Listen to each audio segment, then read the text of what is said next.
territory. More miles to cover later on today also. It was about 80 degrees in the Rio Grande Valley yesterday.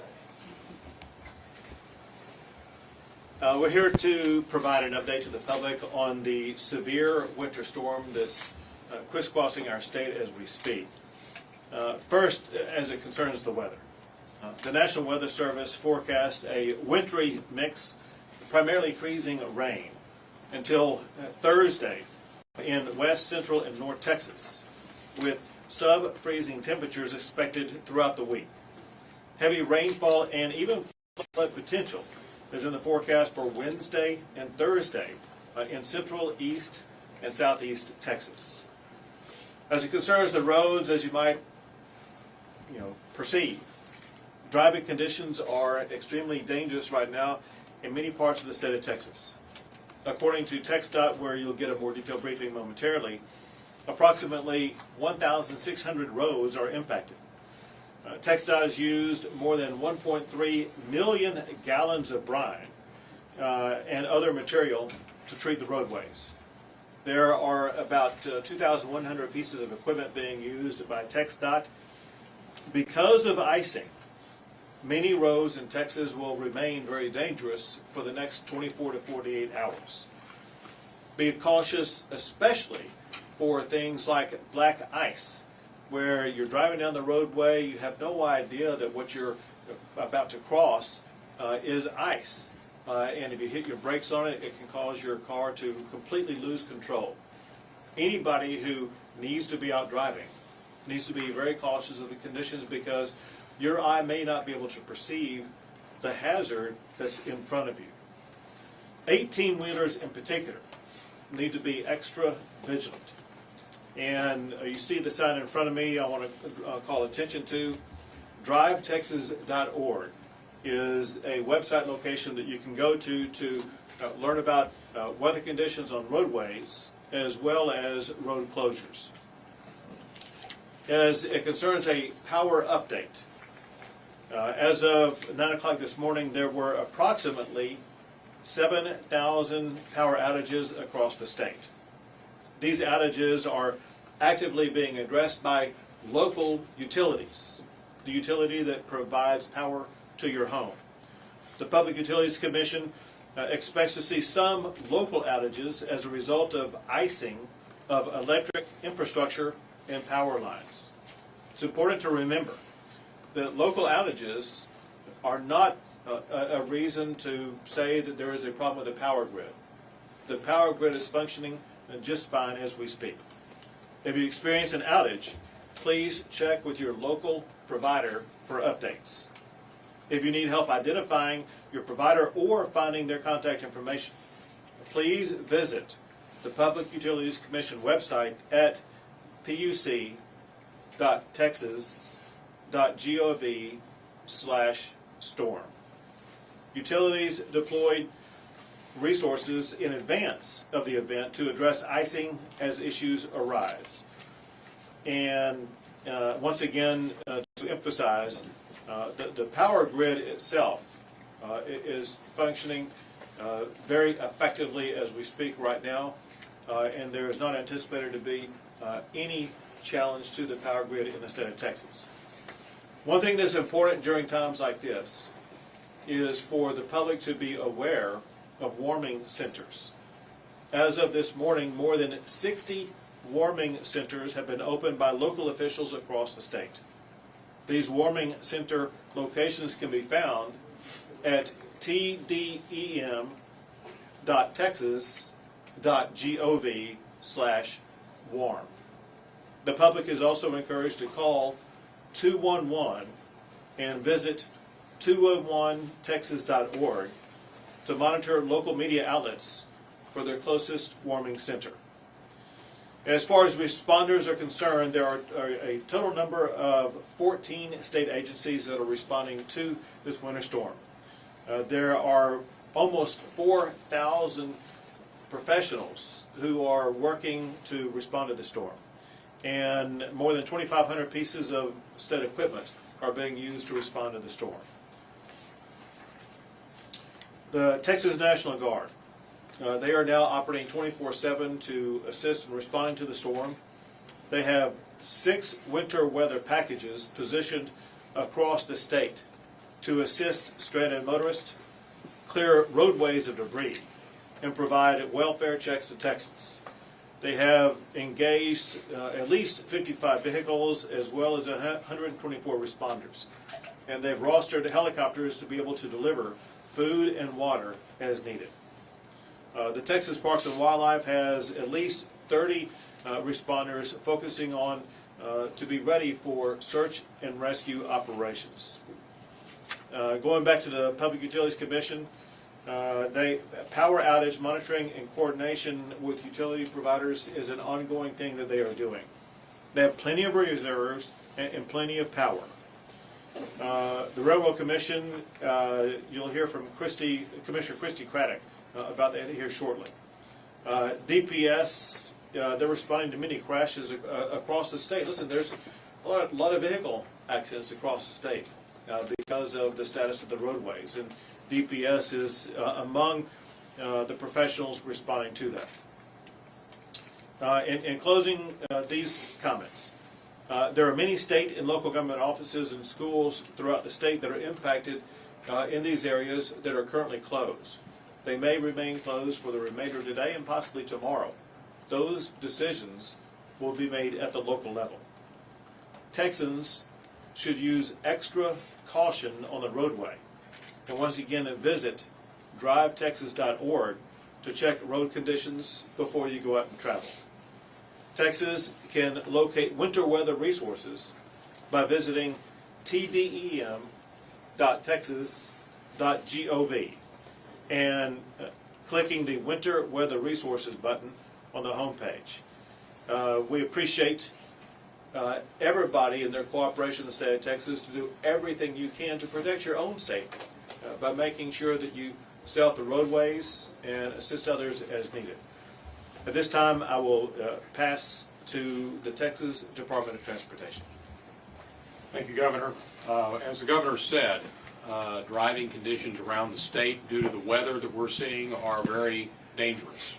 And we have had a period now of about 24 hours of significant icing that have caused these conditions. Not only are they dangerous, but they're also very dynamic. The way this weather system is set up, there can be some very narrow bands, there can be spots that can at times create a false sense of security for motorists. Where they're driving along and then you hit an area where there may have been a band of precipitation come through, freezing precipitation, that can surprise motorists and create even more hazardous conditions.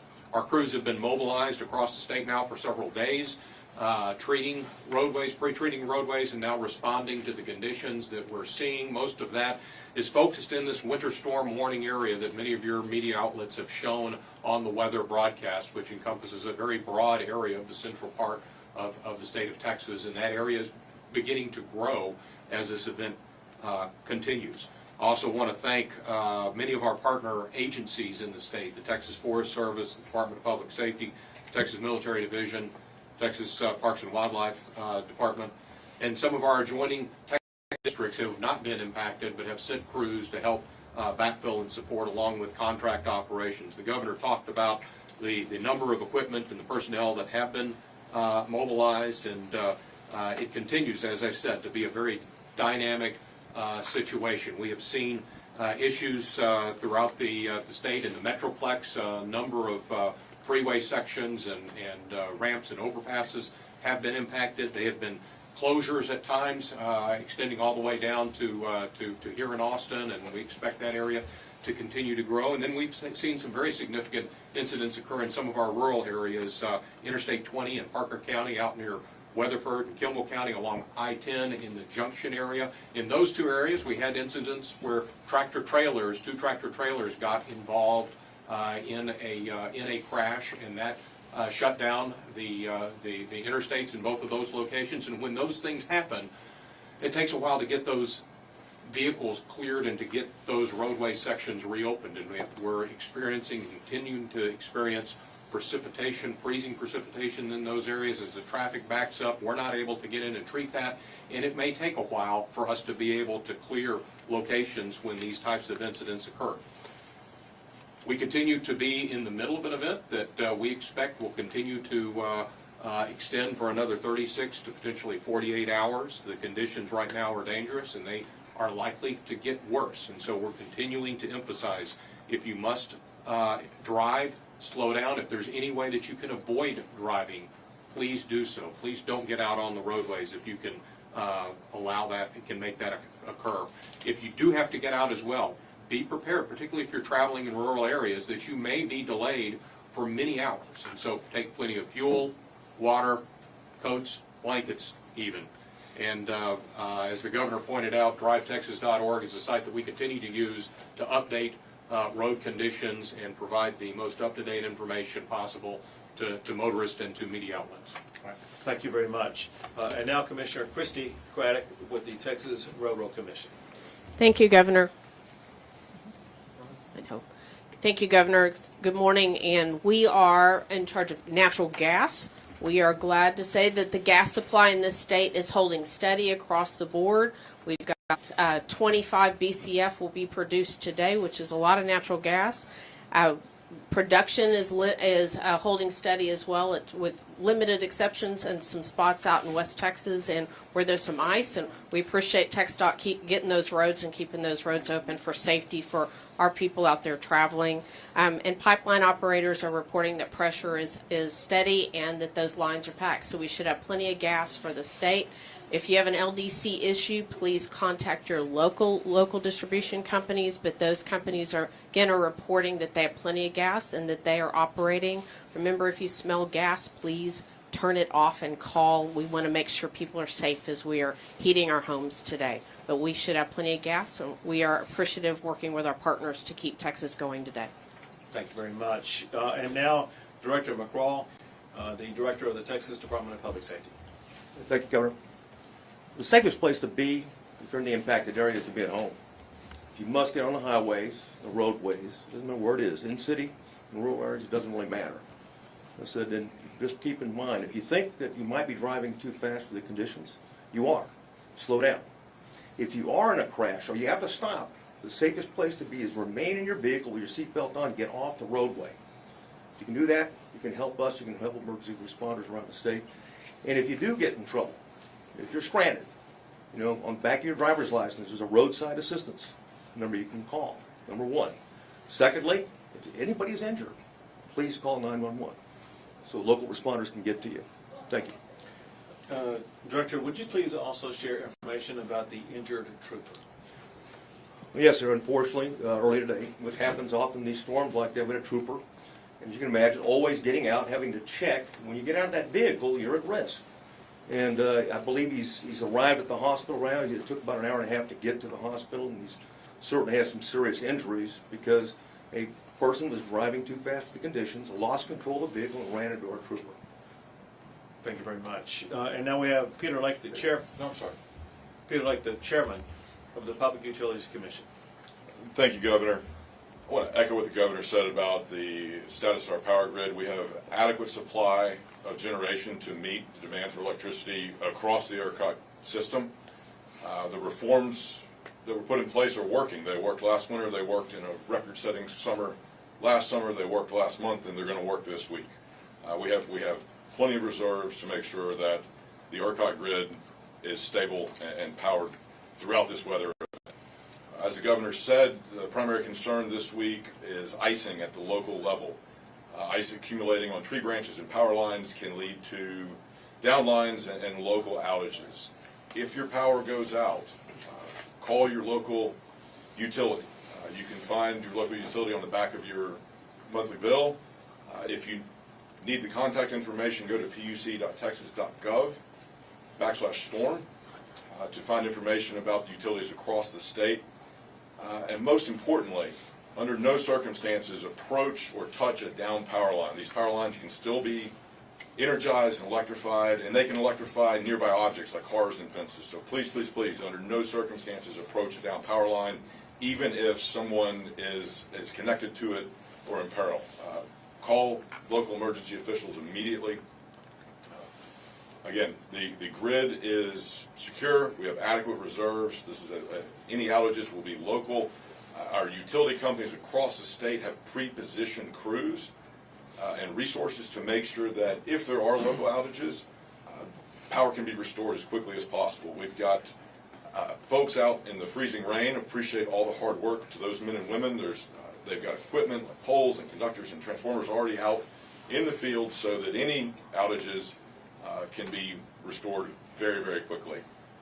Again, visit puc.texas.gov if you do lose power, and contact your local emergency officials if you do come across a down power line. Thank you very much. And now the head of ERCOT, Pablo Vegas. Thank you, Governor. Good morning. ERCOT has been preparing for Winter Storm Mara for the last several days, and we have all the resources that we need to ensure reliable operations during this event. The ERCOT grid is not expecting to have any emergency conditions during this event, nor are we expecting a need to ask for conservation of any Texans.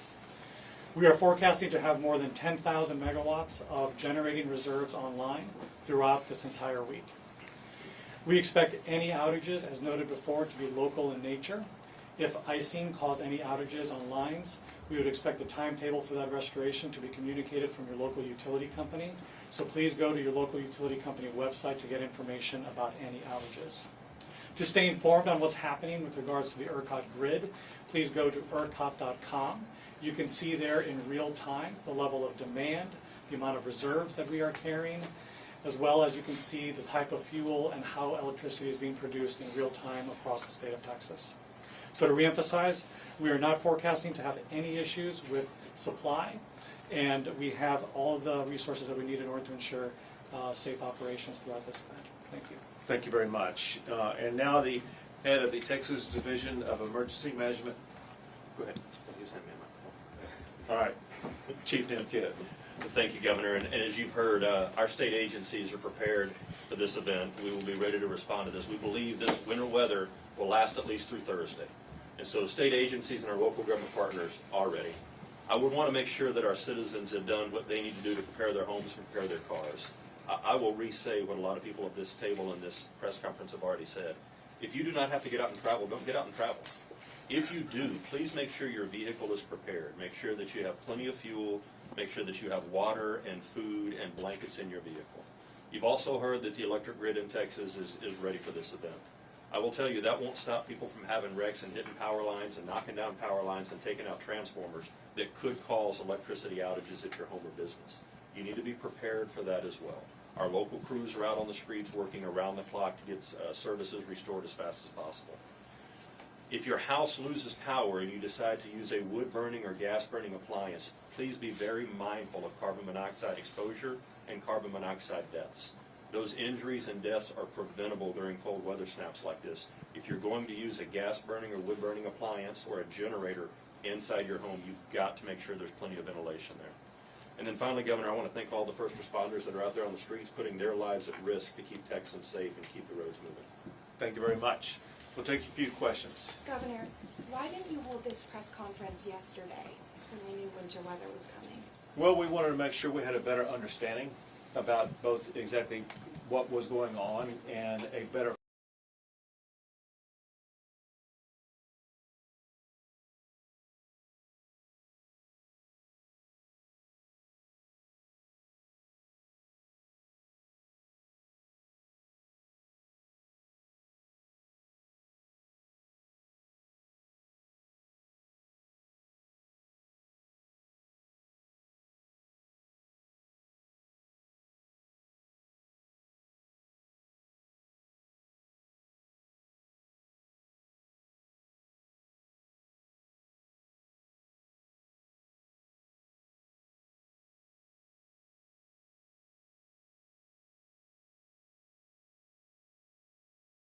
power grid has shown that under even extreme conditions with the population we have right now, the grid is adequate to address our needs.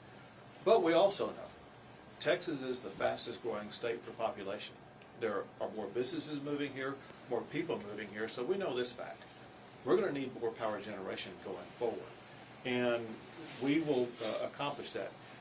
Part of that is based upon the design that was set out by the PUC earlier this month. There'll be other ideas that will surface this session. Bottom line is this: we're not going to end this session without having strategies to make sure that we will be able to provide the power to the people of this state for the next 40 years. Sure. Governor, ICE is a different dynamic, a different animal. I've seen images of interstates and roadways that are just in lockdown. Tractor trailer rigs for miles. What's being done right now to clear those roadways, because commerce has stopped in those locations? And is there any kind of new strategy that's employed in getting those road clears? Because we're talking about so many rigs that are just parked. What's being done to clear that out? So first of all, obviously, the roadways are very hazardous right now. We cannot overemphasize that, which is exactly why you heard repeatedly during this press conference that if you do not need to be out on the roads, don't be out there. Also, as I said earlier, it's particularly hazardous for large rigs like 18-wheelers that have more difficulty slowing as needed. But also they're going over bridges that may be more iced and may have black ice on it, which is difficult for them or others to see. That said, as it concerns what is being done to address it, I'll have the spokesperson for TxDOT give you more information about that. Thank you, Governor. As the Governor mentioned, with the conditions that we're seeing, we're going to have problems. One of the things that we are doing and that we have improved upon, in my viewpoint, with work with TDM and many others, has been this joint agency mobilization. And so when we have incidents like what have occurred out on Interstate 20 out near Weatherford and I-10, we're able to call upon the Texas Parks and Wildlife Department and the Texas Forest Service and Texas Military Division, along with DPS, to help our crews get out and mobilize in those areas and help pull some of the trucks that have maybe been parked and are freezing over to get them unstuck, if you will, and moving along. But the first thing is to clear those incidents when they occur. And when you have two semi-tractor trailers that may get entangled, it's going to take a while to get emergency tow truck operators with the size needed to get out there and to remove those vehicles and clear the roadways. And then when they do, then it's an all hands on deck to get these roadways back up and operational. But it does take some time. So is there anything going on actively that we know of? And maybe, Chief Kidd, this is a question for you in regards to, you're seeing those images, right? I mean, it's gridlock. It's not, and it's dangerous because people are, I know on I-40, and granted that's not us, but for 3 hours people are out there. And, it's just crazy. Yeah, and Rudy, it's a great question, and we need to get this answer out. One is, we started sending messages 2 days ago with our local partners and press releases yesterday to make sure Texans were getting ready to prepare for this weather, number one. Number two, you've seen the state agencies, not just from the Department of Transportation, the Department of Public Safety, the military department, using their heavy and high-profile vehicles and additional wreckers in order to be able to clear roads. Our private sector partners and these heavy wrecker companies are also key to our success in getting the roads reopened. Those wrecks that have already happened, it will be a while before we can get to them and start moving those vehicles apart and getting the people out. And you heard Colonel McCraw say a few minutes ago, transportation to a hospital right now is very time delayed just because of the road conditions.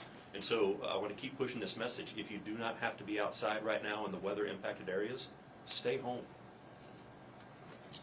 And the local partners have been absolutely essential in doing that, Woody. Other questions?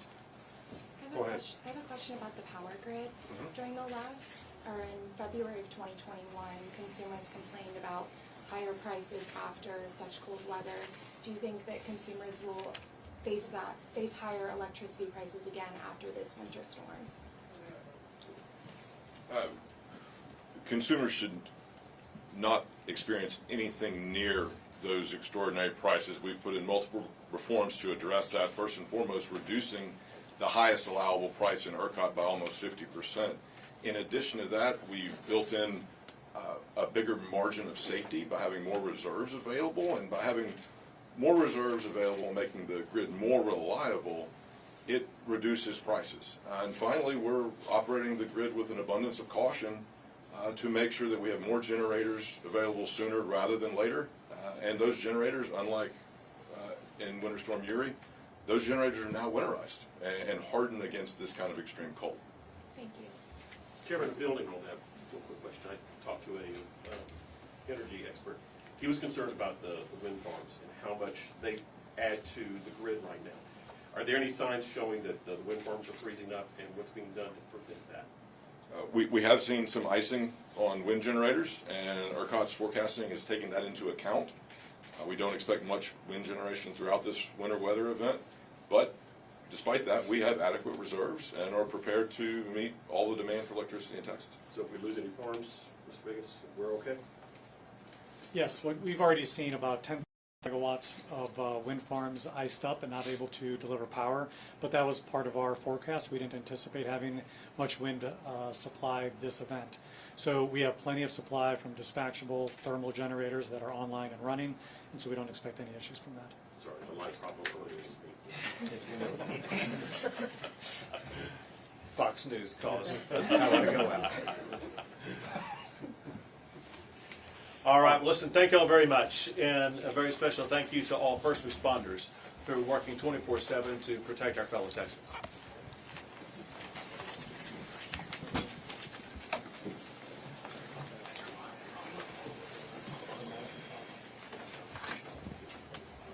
Is it this time?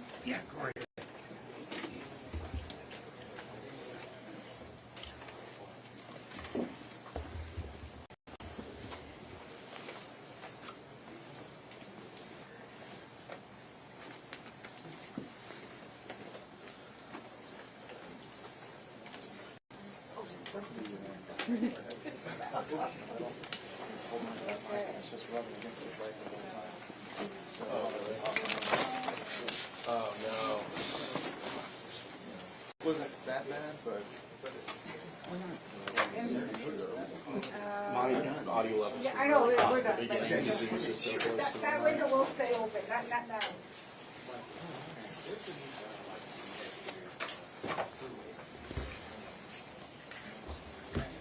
I wanted to, I mean, no, we're not taking it.